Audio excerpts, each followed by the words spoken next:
So I bought this Garmin Instinct crossover about a month and a half ago. My last two smartwatches were the Pixel Watch 3 and then the Apple Watch 7. And I did like both of those devices, but I decided not to go for a newer model of either. I decided to try something new. And the reason for that comes down to battery life. And the battery life is the highlight of this device, so I'm going to save it for a little bit later because there are some things you need to know about first, some important caveats. So one, you probably saw the physical hands in the thumbnail. I just want to clear that up right away. They're not really a feature of the device for me. It's a part of the device. They work very well. They don't get out of sync. Like, they are perfect if you want analog hands on a smartwatch. I think they work perfectly. I just don't personally care about the analog hands on the smartwatch. Then Techie Wecky, why did you get that one? I found it really cheap. In terms of the design, it is a very rugged, like Casio design. So I wouldn't say that the physical hands make it a very stylish watch, or at least not like a fancy luxury looking watch.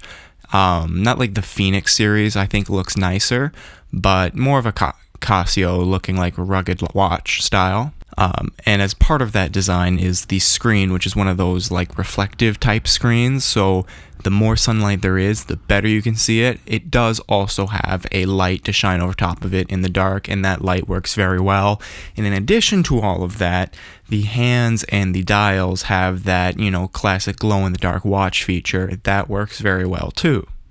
This watch also has 5 physical buttons, which I really appreciate. Another thing I also really, really appreciate is that you can set them to basically whatever you want when you hold them down to activate things, and you can even combine multiple buttons. So for example, I could hold the top and the bottom button for one thing, the top or bottom button for 2 other things. So you can get like a lot of hotkeys going on this thing. I really, really appreciate that. I alluded to the battery life earlier. I wanted this smartwatch mostly for sleep tracking. That was the major feature that I wanted. It's the thing that's most important to me. My health, due to some medical conditions, my health is greatly affected by my sleep. So I wanted something that I didn't have to worry about charging. Because what I found was that when I would take my Pixel Watch off to charge it, for example, or my Apple Watch, sometimes I would forget to put it back on. Then you lose a night of sleep, then it kind of feels like, whatever, I'll just leave it off. Like, getting out of the habit of keeping it on really breaks up that uninterrupted sleep tracking, at least for me. I know that's not going to be true for everybody. Both my parents have smartwatches and my brother, and they have no problem plugging it in every day. So I'm not saying that's like a problem for everybody, but it is a problem for someone like me. Now, in smartwatch mode, this thing will get about a month of battery life without solar. In battery saving mode, about 70 days. With solar, they say 70 days. I'm not getting that much sun. I'm getting about an extra 0.5% a day from the solar, just from I do, an hour or so of walking every day, sometimes a couple hours. Actually, most times a couple hours.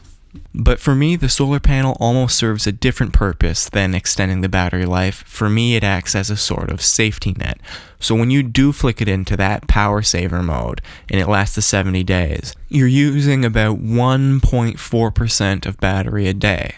Now, that means with just 3 hours of good sun, it's going to be unlimited battery smartwatch. But actually a little bit more than that, because it's going to charge it a little bit every day. And I think in a lot of situations where you wouldn't have access to a charger for an extended period, because again, the thing lasts a month on a charge, you're probably outdoors, right? You're probably camping. You're probably, maybe you're working outside in construction, right? And you don't have access to an outlet all day. Obviously, office work is a little bit different, but for those people who aren't getting a lot of sun, the battery still lasts like a month on a charge. You're not getting better battery life in this form factor. Well, not at this price. Now, in terms of the health sensors, I think they work very well. Now, I talked about the design earlier, the rugged design. It is really rugged. I've smashed this off a few things. Quite frankly, you could probably get in a pretty serious hiking accident, fall down a hill or something and smash it off some rocks. It'd probably be okay. I'm telling you, this thing is built like a tank. But even despite that, although it's a little big on the wrist in terms of the depth, it's very, very light. I don't know what the actual numbers are, but like the feeling on my wrist, it feels no heavier than my Pixel Watch. So it's been very nice. Very, very comfortable, even with the stock strap. More comfortable, I would say, than my Pixel Watch band or my Apple Watch band. I don't really have a good answer for you on why, but I find it very, very comfortable. So yeah, I mean, overall, there's definitely an aspect here of it's not really unlimited battery life like they say it is. But on the flip side, I mean, one, I think it's functionally unlimited. I think a month of battery life, you can plug it in for an hour at any time in that month and you'll be good.